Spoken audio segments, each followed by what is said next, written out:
ఓం శ్రీ గురుభ్యో నమ. ఓం శ్రీ మాత్రే నమ. రవిగ్రహము, సూర్యగ్రహం,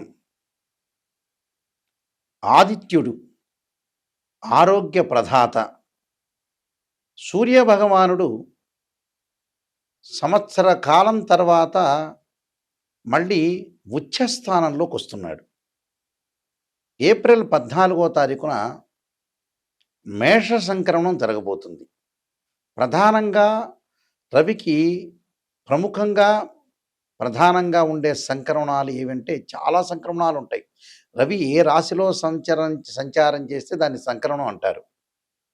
దానిలో సింహ సంక్రమణం ఒకటి, మేష సంక్రమణం చాలా ప్రధానమైంది. ఇందులో మేష సంక్రమణం సంవత్సర కాలం తర్వాత మళ్ళీ సూర్యభగవానుడు తన ఉచ్చస్థానమైన కుజుడు యొక్క క్షేత్రమైన మేషరాశిలోకి రవి సంచారం ఏప్రిల్ 14వ తారీఖున జరగబోతుంది. రవి ఆరోగ్య ప్రదాత, ఉద్యోగ కారకుడు, జీవితాన్ని నడిపించి ఆరోగ్యపరంగా ఎలాంటి నష్టం జరగకుండా రవిగ్రహం కాపాడుతుంటాడు. ఆరోగ్యం మహాభాగ్యం అంటారు, హెల్త్ ఈజ్ వెల్త్ అంటారు, హెల్త్ ఈజ్ గ్రేట్ లక్ అంట కూడా అంటారు. అంటే సూర్యభగవానుడి యొక్క కరుణాకటాక్షం ఉంటే మన జీవితంలో అన్నీ కూడా విజయాన్ని సాధించే అవకాశం ఉంటుంది. ఒక ఉద్యోగమే కాదు, వ్యాపారమే కాదు, ఆరోగ్యమే కాదు, అన్ని విషయాల్లో ఉద్యోగకారకుడు, ఆరోగ్య ప్రదాత అయిన సూర్యభగవానుడి యొక్క అనుకూలత ఉండాలని ఖచ్చితంగా శాస్త్రం చెబుతుంది. అందువల్లే పూర్వం రోజుల్లో సన్లైన్ ఉందా అని అడిగేవాళ్ళు అస్తాముద్రికను చూపించుకునేటప్పుడు. అంటే అదృష్ట రేఖ అనేవాళ్ళు. ఆ అదృష్ట రేఖ సన్లైన్ అనేది ఏ విధంగా ఉండబోతుంది, రవి యొక్క ప్రభావం అనేది ఈ ద్వాదశ రాశుల మీద ఏ విధంగా పడబోతుంది. సహజంగా వాళ్ళ రాశి దగ్గర నుంచి 3, 6, 10, 11 స్థానాల రవి ఉంటే మంచివాడు. ప్రత్యేకంగా ఉచ్చస్థానంలో ఉండటం వల్ల ఎలాంటి ఫలితాలు జరగబోతున్నాయో ద్వాదశ రాశుల వాళ్ళకి మనం ఖచ్చితంగా తెలుసుకుందాం. వృశ్చిక రాశి వారికి మేష సంక్రమణం యొక్క ఫలితం వల్ల, అంటే మేషంలో రవి ఉచ్చస్థానంలో ఉండటం వల్ల వృశ్చిక రాశి వాళ్ళకి షష్టమంలో రవి ఉంటాడు. షష్టమంలో రవి ఉండటం వల్ల ఎలాంటి ఫలితాలు జరగబోతున్నాయి? షష్టమంలో రవి ఉండటం వల్ల ప్రధానంగా వాళ్ళకి కార్య సానుకూల్యత, లక్ష్యసిద్ధి బాగా పెరగటం ఒకటి, శరీర సౌఖ్యము, గతంలో ఏదైతే ఆరోగ్యపరంగా ఇబ్బందులు ఉన్నాయో అలాంటివన్నీ కూడా మెరుగుపడే అవకాశం ఉండటం ఒకటి, అలానే ధన సమృద్ధి, ధనలాభం కలగటం, ఆరోగ్యపరంగా అనుకూలంగా ఉంటుంది. ఆరోగ్యపరంగానే కాకుండా వీళ్ళకి నూతన వస్తువుల యొక్క ప్రాప్తి, బంగారు ఆభరణాలు, ధనధాన్య వృద్ధి, జయం కలగటం వంటి ఆరోగ్యం, ఉత్సాహం లభించటం, అలానే ఆర్థిక పరంగా ఉండే అనుకూలంగా ఉండటం, ఉద్యోగపరంగా వీళ్ళకి చాలా బాగుంటుంది. ఉద్యోగంలో ప్రమోషన్లు, ఇంక్రిమెంట్లు రావటం ఒకటి, నూతన ఉద్యోగాలు, స్థానచలనం జరగటం ఒకటి, నిరుద్యోగులకు మంచి ఉద్యోగ అవకాశాలు, బిజినెస్ చేస్తున్న పీపుల్కి వ్యాపార విస్తరణ జరుగుతుంటుంది. అలానే బిజినెస్ పరంగా కూడా ముందుకు వెళ్ళే అవకాశం బాగా ఎక్కువ ఉంటుంది. వ్యాపార పరంగా కూడా అన్ని లావాదేవీలు, ఇళ్ళు కొనుగోలు చేయటం, భూములు కొనుగోలు చేయటం, అలానే నూతన బిజినెస్లో శ్రీకారం చుట్టే అవకాశం ఎక్కువ ఉంటుంది. అలానే విదేశాలకు వెళ్ళే అవకాశం, విదేశాల్లో హోటల్స్, రెస్టారెంట్స్ పెట్టే అవకాశాలు బాగా ఎక్కువ ఉంటాయి. అలానే డాక్టర్స్కి కానీ, మెడికల్ ల్యాబొరేటరీస్ వాళ్ళకి కానీ, అడ్వకేట్స్ కానీ, పొలిటికల్ లీడర్స్ కానీ వీళ్ళందరికీ కూడా అనుకూలంగా ఉంటుంది. కాబట్టి రవి యొక్క బలం అనేది వీళ్ళకి ఎక్కువగా ఉండటం వల్ల చాలా అనుకూలంగా ఉండే అవకాశాలు ఖచ్చితంగా ఉంటాయి. అంటే ప్రతి దానిలో కూడా వాళ్ళు విజయం సాధిస్తారు. ధన సమృద్ధి పెరుగుతుంది, ధనాదాయం పెరుగుతుంది, మనకి ఆర్థిక పరంగా లావాదేవీలు బాగుంటాయి, ప్రతి వాళ్ళతో కలయిక ఉంటుంది, నిష్ణాతుల వ్యక్తుల యొక్క కలయిక వల్ల కూడా వాళ్ళు పెట్టుబడులు పెట్టే అవకాశాలు ఖచ్చితంగా ఉంటాయి. కాబట్టి నేను కొన్ని పరిహారాలు చెప్పబోతున్నా, ఆ పరిహారాలు మీరు పాటించండి, మీకు మంచి జరిగే అవకాశాలు ఎక్కువగా ఉంటాయి. రవి యొక్క అనుకూలత చాలా అవసరం. అంటే ఏ జాతకులకనైనా సరే రవి మహర్దశ బాగుండాలి, రవి మంచి స్థానంలో ఉండాలి. రాశిచక్రంలో కానీ, భావచక్రంలో కానీ, నవాంశంలో కానీ రవి అనుకూలంగా ఉంటేనే మనం ఉద్యోగం సాధించగలుగుతాం, ఆరోగ్యం బాగుంటుంది. మనకు ఆరోగ్యం బాగుంటేనే మనం ఉద్యోగం చేయగలుగుతాం, వ్యాపారం చేయగలుగుతాం. ఏదైనా ఆరోగ్యం బాగుంటేనే మనకు అదృష్టం కలిసి వచ్చే అవకాశం ఉంటుంది. అదృష్టం కలిసి వచ్చే గ్రహం కూడా రవే. రవి సహజంగా వాళ్ళ రాశి దగ్గర నుంచి 3, 6, 11 స్థానాలు సుఫలితాన్ని ఇస్తాడు.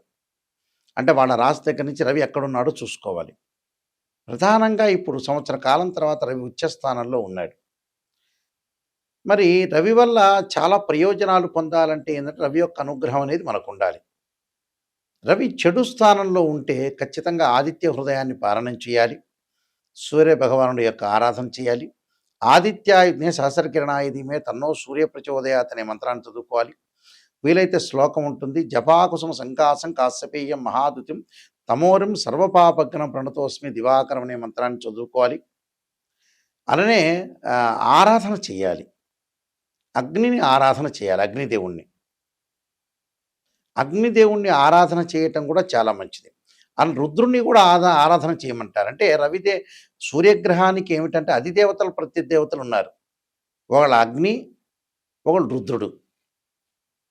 అంటే రుద్రుణ్ణి పరమేశ్వరుడు యొక్క ఆరాధన చేయాలి. అలానే విష్ణువు యొక్క ఆరాధన చేయాలి. అంటే ఓం నమః శివాయ పంచాక్షరి చేసుకోవాలి.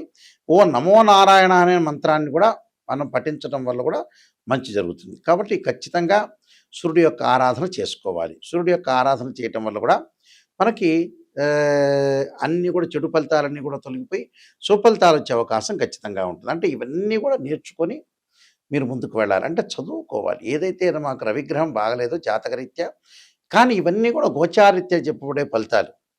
బర్త్ చార్ట్ వేరు, గోచారం వేరు. గోచారం ఎప్పుడూ కూడా ఎంత కృషి చేసినా కూడా ఆవగిందంత అదృష్టం ఉండటానికి గోచారం. బర్త్ చార్ట్ ఏంటంటే జీవితాంతం కూడా అనుకూలంగా ఉండటానికి బర్త్ చార్ట్ అవసరం. ఆ బర్త్ చార్ట్ ఏ విధంగా ఉండబోతుంది, ఆ బర్త్ చార్ట్లో రవి మార్గదర్శ మాకు కలిసి వస్తుందా లేదా, ఉద్యోగ ప్రయత్నం సఫలీకృతం అవుతుందా, ఎప్పుడు కూడా కొంతమందికి ఉద్యోగం అప్ అండ్ డౌన్స్ ఉంటాయి. ఉద్యోగాలు ఎంప్లాయ్మెంట్ ఒక సంవత్సరం బాగుంటుంది, ఇంకో సంవత్సరం ఖాళీగా ఉంటారు. ఆ సంవత్సరం అంతా కూడా డబ్బులు సంపాదిస్తే నెక్స్ట్ ఇయర్ ఆ డబ్బులు ఖర్చు పెట్టేస్తారు. 2 సంవత్సరాలు బాగుంటుంది, 3వ సంవత్సరం బాగుండదు. అలాగా కంపెనీలో తీసేయటము, ఉద్యోగంలో వీళ్ళు బయటికి రావటము, వీళ్ళ మీద ఫేవరబుల్ లేకపోవటము, శత్రువులు బాగా పెరగటము, ఇలాంటి ఇన్సిడెంట్స్ ఎక్కువగా జరిగే అవకాశాలు ఎక్కువ ఉంటాయి. కాబట్టి ఉద్యోగపరంగా ప్రయత్నాలు ఏ విధంగా ఉన్నాయో తెలుసుకోవాలి. తెలుసుకొని చాలా జాగ్రత్త పడి ముందుకు వెళ్తేనే మనకు మంచి జరిగే అవకాశాలు ఎక్కువగా ఉంటాయి. ఉద్యోగం అనేది ఏ విధంగా ఉందో తెలుసుకోవాలి. ఉద్యోగము, ఆరోగ్యము, వ్యాపారము, అలానే ఫైనాన్షియల్ పరంగా ఉండే డెవలప్మెంట్స్ ఇవన్నీ కూడా ఉద్యోగం వల్లే లభిస్తాయి. కాబట్టి ఖచ్చితంగా తెలుసుకోవాలి. నేను కొన్ని ఆస్ట్రాలజీ బుక్స్ రాశాను. ఆస్ట్రాలజీ సంబంధించిన బుక్స్ రాశాను. దానిలో కాలసర్పయోగము, కాలసర్పయోగ చంద్రిక, రాహుకేతులు, ఛాయాగ్రహాలు, పుత్ర గణపతి వ్రతము, స్వప్నశాస్త్ర ఫలదీపిక, అలానే బృహత్ పరిహార సింధు, దాంతోపాటు జాతక చంద్రిక, వివాహ మార్తాండము, సర్వదేవతా గోత్రపురులు పార్ట్ 1, పార్ట్ 2, నవగ్రహాలకి దోషాలు పోవడానికి దశమహావిద్యల యొక్క అమ్మవారి యొక్క స్తోత్ర పారాయణాలు, పుత్ర గణపతి వ్రతము, ఇలాంటి ప్రిడిక్షన్ ఆఫ్ ఆస్ట్రాలజీ అనే నెంబర్ ఆఫ్ బుక్స్ రాశాను. మీరు జాతకాన్ని నిజంగా చెప్పించుకోవాలి, మేము డెవలప్మెంట్ కావాలి నాయకంటి గారి ద్వారా, నిజాన్ని చెప్పించుకోవాల్సిన వ్యక్తులు మాత్రమే నాకు ఫోన్ చేయండి. ఎందుకంటే వాట్ ఈస్ ద రీజన్ అంటే, కొంతమంది జాతకానికి మా దగ్గర అడిగి, గురువు గారండి నెగిటివ్ చెప్పొద్దండి, పాజిటివ్ మాత్రమే చెప్పండి అని అంటారు. పాజిటివ్ చెప్పేటట్టయితే మనం పక్కన వాళ్ళని అడగచ్చు. మన ఇంటి పక్కన వాళ్ళు ఉంటారు, మమ్మల్ని పొగడండి అంటే పొగుడుతారు. పొగడటం కాదు, స్త్రీయ లోపం మెరుగుట పెద్ద విద్య, లోపం మెరిగిన వాడే పూర్ణవుతాడు. ఎప్పుడు కూడా నెగిటివ్ను మనం పాజిటివ్ చేసుకోవాలి. పాపం నెగిటివ్ అంటే ఇంట్రెస్ట్ ఉండదు చాలామందికి కూడా. ఆ ఇంట్రెస్ట్ లేకపోవటం వల్లనే లైఫ్ అనేది చాలామందికి కూడా వాళ్ళు కొంచెం అట్రఫీల్ కావడానికి కారణం అదే లైఫ్లో. ఎప్పుడు కూడా నెగిటివ్ ఏదైతే ఉంటుందో దాన్ని పాజిటివ్ చేసుకోవాలి. నెగిటివ్ని మనం పాజిటివ్ చేసుకుంటేనే జీవితం అనేది ధన్యమైపోతుంది. ఎప్పుడూ పొగట్టంలో నువ్వు రాష్ట్ర ముఖ్యమంత్రి అవుతావు, నువ్వు ప్రధాని అవుతావు, మినిస్టర్ అవుతావు, ఇవన్నీ ఏముంటాయండి ఫూలిష్నెస్ విషయాలు. నిజం చెప్పాలంటే ఒక ఉద్యోగపరంగా కానీ ఆరోగ్యపరంగా ఇబ్బందులు కలుగుతున్నాయని చెప్పినప్పుడు మనం జాగ్రత్త పడటానికి అవకాశం ఒకటి ఉంటుంది. అలాంటి విషయాలన్నీ కూడా మీరు గ్రహించండి. ప్రతి వాళ్ళు చెప్పే విషయాన్ని ఏం చెబుతున్నారు, వాళ్ళు నిజం చెబుతున్నారు, అబద్ధం చేస్తున్నా టాలీ చేసుకోండి, నిజాన్ని తెలుసుకోండి. అలానే మా వెబ్సైట్ ఉంటుంది www.nayakanti.com కానీ nayakanti.in కానీ, ఇది చూడండి, మీకు అన్ని విషయాలు దానిలో సమగ్రంగా ఉంటాయి. అలానే మీరు స్క్రీన్ మీద స్క్రోలింగ్ అవుతున్న నెంబర్ ఉంటుంది, నా నెంబర్కి మీరు ఫోన్ చేయొచ్చు. అన్ని విషయాలు మీరు తెలుసుకోవచ్చు. నిజాన్ని తెలుసుకునే వాళ్ళు మాత్రం నాకు ఫోన్ చేయండి దయచేసి. అలానే మీ అందరికీ కూడా మంచి జరగాలని ఆశిస్తూ శ్రీ పరమేశ్వరి యొక్క కరుణాకటాక్షం ఉండాలని ఆశిస్తూ సర్వే జనా సుఖినో భవంతు.